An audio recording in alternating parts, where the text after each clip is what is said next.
تو روزہ ڈھال ہے اور جہنم سے آزادی کا ایک اہم ذریعہ ہے۔ روزہ اللہ اور بندے کے مابین ایک راز ہے۔ روزہ نور ہے، ضیاء اور روشنی ہے، اور آقا کریم صلی اللہ علیہ وآلہ وسلم نے روزے کی فضیلت بیان کرتے ہوئے ارشاد فرمایا کہ ہر شے کی کوئی زکوٰۃ ہوتی ہے،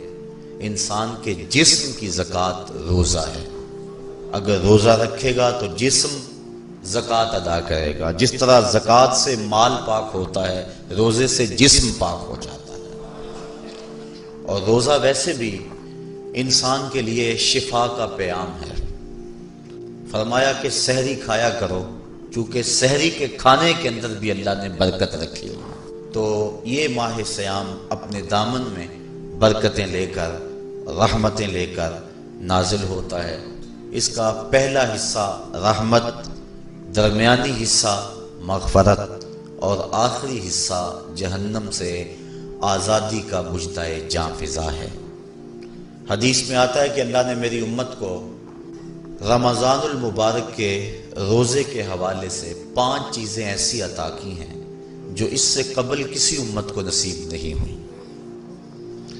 ایک تو یہ کہ رمضان المبارک کے اندر روزہ رکھنے والے کے معدے سے جو بو نکلتی ہے، اللہ کو وہ مشک سے زیادہ محبوب ہے۔ دوسری بات کہ جب ماہ سیام آتا ہے تو شیاطین کو جکڑ دیا جاتا۔ تیسری بات کہ روزے دار جب تک روزے میں رہتا ہے، فرشتے اس کے لیے مغفرت کی دعائیں کرتے رہتے۔ اور چوتھی بات، جب ماہ سیام کی آخری رات آتی ہے تو اس کے سارے گناہوں کو بخش دیا جاتا اور اس کو جہنم سے آزادی کا پروانہ مل جاتا ہے۔ بلکہ ایک صحابی نے حضور سے عرض کی کہ آقا کریم، جو یہ جہنم سے آزادی کا پروانہ مومن کو ملتا ہے تو کیا یہ لیلۃ القدر کی رات ہے؟ تو آقا کریم نے فرمایا نہیں، جب مزدور اپنی مزدوری مکمل کرتا ہے، جب اس کی دہاڑی پوری ہو جاتی ہے تو پھر اس کو اس کا مالک کچھ دیتا ہے، تو یہ جو اس کو بخشش اور مغفرت کا مژدہ جاں فضا دیا جاتا ہے، یہ اس کی مزدوری ہے۔ اور فرمایا کہ جو لیلۃ القدر کی برکتیں اس کو حاصل ہوتی ہیں، یہ اس کے علاوہ ہیں۔ اور یہ اللہ تعالیٰ جل شانہ نے خاص کرم نوازی فرمائی بندہ مومن پر کہ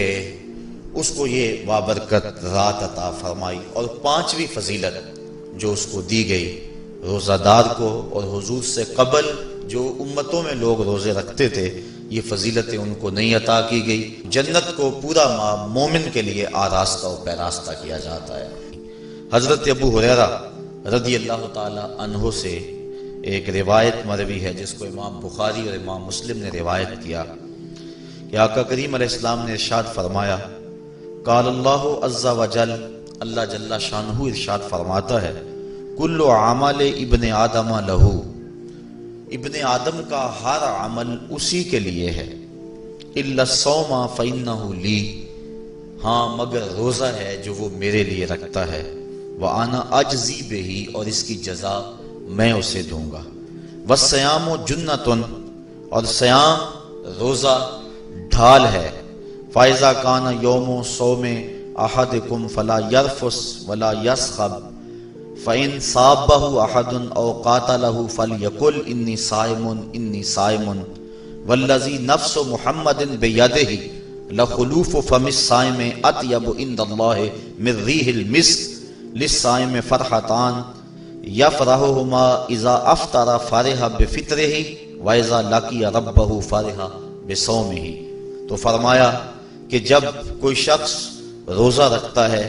تو اس کا یہ عمل اللہ کے لیے ہے اور اللہ تعالیٰ اس کی جزا دے گا۔ روزہ ڈھال ہے، جب کوئی شخص روزہ رکھے تو وہ اس کے اندر کوئی اللہ کی نافرمانی نہ کرے، یہاں تک کہ اگر اس کو کوئی شخص گالی بھی دے تو وہ یہ کہے کہ میرا روزہ ہے، میں صائم ہوں، میں نے روزہ رکھا ہوا ہے، یہ کہہ کے لڑنے والے کو، الجھنے والے کو ٹال دے۔ حضور نے ارشاد فرمایا مجھے قسم ہے اس رب کی جس کے قبضے میں محمد کی جان ہے کہ روزہ دار کے معدے سے جو بو نکلتی ہے اللہ کو وہ مسک یعنی کستوری کی خوشبو سے زیادہ محبوب ہے۔ اور روزہ دار کے لیے دو خوشیاں ہیں، ایک خوشی اس کو اس وقت ملتی ہے جب وہ روزہ افطار کرتا ہے، اور دوسری خوشی اس کو اس وقت ملتی ہے جب اس روزے کے صلے میں اسے اپنے رب کا دیدار نصیب ہوگا۔ یہ بات ذہن میں رکھیں کہ اس دنیا پر سب سے بڑی دولت جو حضرت انسان کو دی گئی ہے وہ دولت ایمان ہے، اور قیامت کے دن سب سے بڑی دولت جو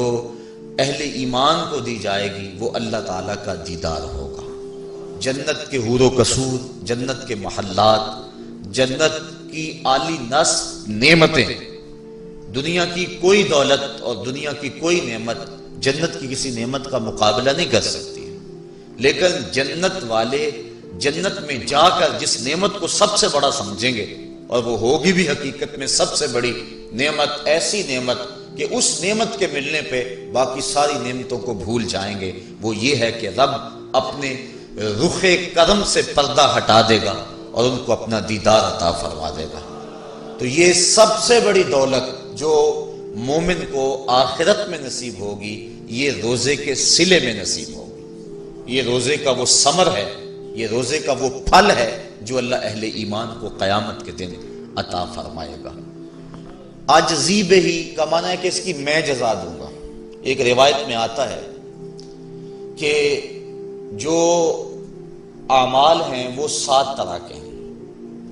2 اعمال ایسے ہیں کہ جو واجب کرتے ہیں،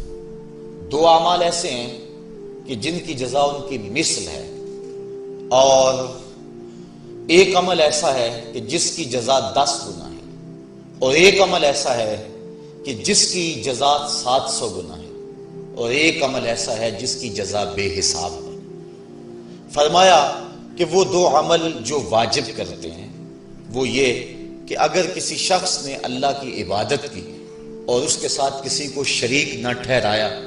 تو وہ جنت کو یہ اعمال واجب کر دیتے ہیں، یعنی اس کو جنت کا ملنا لازم ہے، ضروری ہے، واجب ہے اس کے لیے۔ اور دوسرا وہ شخص جس نے اپنے رب کے حکموں کو توڑا یہاں تک کہ اس کے ساتھ کسی کو شریک ٹھہرایا، اس کے اوپر جہنم واجب ہے۔ اور 2 وہ عمل جن کی جزا ان کی مثل ملے گی، ایک وہ گناہ جو اس نے کیا تو اس کی سزا اس کی مثل دی جائے گی، اور دوسری وہ نیکی جو اس نے کی نہیں ہے لیکن اس کا عزم کیا تھا تو اس کو بھی ایک نیکی کا ثواب دے دیا جائے۔ ایک عمل وہ ہے جس کے بدلے کے اندر 10 گنا اس کو اجر دیا جاتا ہے، اور فرمایا اس سے اس کے نیک اعمال مراد ہیں، اور فرمایا کہ جو اس کا چھٹا عمل ہے وہ ایسا ہے جس کے بدلے کے اندر اس کو 700 گنا اجر دیا جاتا ہے، اور وہ راہ خدا میں اس کا صدقہ کرنا ہے۔ اور فرمایا ایک عمل ایسا ہے جس کی جزا کا دنیا پر کوئی حساب ہی نہیں ہے، اور وہ بندے کا اللہ کے حضور اپنے روزے کے ساتھ پیش ہونا ہے۔ تو روزہ ایک ایسا عمل ہے کہ جس کی جزا کا کوئی حساب ہی نہیں ہے، تو یہ اللہ کے علم میں ہے کہ وہ اپنے بندے کو کتنی اس کی جزا اور کتنا اس کا صلہ عطا فرما دیتا ہے۔